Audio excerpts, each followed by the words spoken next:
नमस्कार, आप देख रहे हैं एक संदेश में राहुल लोधी आपका स्वागत करता हूं। ओलंपिक में महिला रेसलिंग में देश को पहला मेडल दिलाने वाली पहलवान साक्षी मलिक की ओर से अपनी ऑटोबायोग्राफी विटनेस में किए गए खुलासों को लेकर विवाद शुरू हो गया है।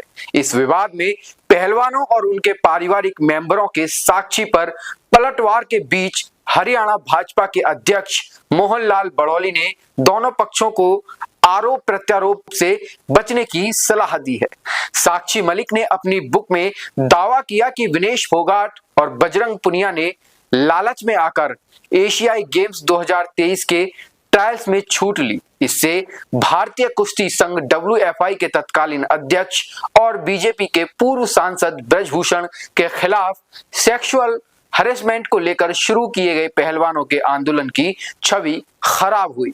साक्षी ने अपनी ऑटोबायोग्राफी में यह दावा भी किया कि रेसलरों के आंदोलन के पीछे दंगल गर्ल के नाम से मशहूर बीजेपी नेता बबीता फोगाट का हाथ था।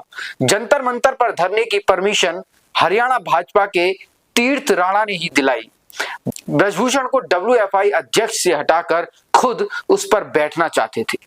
इस पूरे प्रोटेस्ट में से कोई संबंध नहीं था। इस पर बबीता की बहन गीता फोगाट ने पलटवार करते हुए कहा कि WFI का अध्यक्ष बनने का लालच किसके अंदर था ये सब जानते हैं। उधर विनेश फोगाट ने साक्षी मलिक के लालच में ट्रायल छूट को लेकर कहा कि मुझे किस चीज का लालच है यह उन्हीं से पूछिए। विनेश फोगाट बोली, बहनों के लिए बोलना लालच तो यह अच्छा है। विनेश ने मीडिया से बातचीत में कहा, ना तो मुझे किसी ने ये बातें लिखित में दी हैं और ना ही मैं किसी का मन पढ़ सकती हूँ। अच्छी बात यह है कि एक अच्छे काम के लिए हमने लड़ाई लड़ी। वह लड़ाई चल रही है जब तक दोषी को सजा नहीं दिला देते, लड़ाई जारी रहेगी। साक्षी मलिक के विनेश बजरंग के मन में लालच आ जाने से जुड़े दावे पर विनेश फोगाट ने भी कहा है, किस चीज का लालच है आप उन्हीं से पूछिए। खिलाड़ी होने के नाते अगर खिलाड़ियों का अपनी बहनों के लिए बोलना लालच है तो इस लालच को मैं अच्छा मानती हूं। अगर देश के लिए ओलंपिक तक जाकर मेडल लाने का लालच हमारे अंदर है तो वह मरते दम तक रहेगा। वहीं पहले विनेश फोगाट ने साक्षी की ओर से किए गए खुलासों पर बिना नाम लिए सोशल मीडिया पर लिखा, जो कुछ भी आप सुनते हैं उस पर विश्वास मत करो। एक कहानी के हमेशा 3 पहलू होते हैं, आपका, उनका और सच। वहीं साक्षी मलिक ने यह भी दावा किया कि पहलवानों को आंदोलन के लिए बीजेपी नेता दंगल गर्ल बबीता फोगाट और सोनीपत से भाजपा नेता तीर्थ राणा ने उकसाया। दोनों ने उन्हें परमिशन दिलाई। इस मामले में हरियाणा बीजेपी के अध्यक्ष मोहनलाल बड़ौली भी बबीता फोगाट के हक में उतर आए हैं और उन्होंने कहा है, बबीता फोगाट एक ईमानदार, मेहनती और साफ छवि की नेता हैं। मैं खिलाड़ी होने के नाते सभी खिलाड़ियों को यह कहना चाहूंगा कि एक अच्छे सोच के साथ आगे बढ़ें, नेगेटिव आरोप प्रत्यारोप लगाने से बचें। बबीता फोगाट के जो पिता हैं महावीर फोगाट, जो कि द्रोणाचार्य अवार्डी पुरस्कार से सम्मानित हैं, महावीर फोगाट ने कहा है कि बबीता का इससे कोई वास्ता नहीं है। बबीता का उद्देश्य WFI अध्यक्ष बनना नहीं था, वह खिलाड़ियों के पक्ष में थी। मैंने भी विरोध का समर्थन किया था। बबीता समझौता करवाना चाहती थी। उन्होंने कहा कि चुनाव के बाद प्रियंका गांधी और दीपेंद्र हुड्डा द्वारा साक्षी मलिक के माध्यम से बयानबाजी की जा रही है, अपनी राजनीति चमकाने के लिए ये भाषा बोली जा रही है। साक्षी मलिक के किताब में किए गए 4 बड़े खुलासे हम बताने जा रहे हैं। अपनी किताब में साक्षी मलिक ने कहा है कि पहलवानों के आंदोलन के बाद WFI को सस्पेंड कर दिया गया। एडहॉक कमेटी कामकाज देखने लगी, जिसने बजरंग और विनेश को 2023 एशियाई खेलों के ट्रायल्स में छूट दी। मुझे भी मेल करने को कहा गया लेकिन मैंने मना कर दिया। विनेश बजरंग को कुछ लोगों ने प्रभावित किया, जिससे वे खेलों के लिए ट्रायल से छूट लेने की बात करने लगे। बजरंग और विनेश के ट्रायल से छूट लेने का अच्छा असर नहीं पड़ा। इससे हमारे विरोध प्रदर्शन की छवि बुरी तरह प्रभावित हुई। इससे हम ऐसी स्थिति में पहुंच गए जिसमें कई समर्थकों ने यह सोचना शुरू कर दिया कि हम अपने स्वार्थ के लिए यह विरोध कर रहे हैं। और साक्षी मलिक ने कहा, मुझे जंतर मंतर पर पता लगा प्रोटेस्ट करने वाले हैं। पहलवानों के प्रदर्शन को लेकर साक्षी मलिक ने कहा कि प्रोटेस्ट से 3 से 4 दिन पहले हमारी एक जगह मीटिंग हुई थी।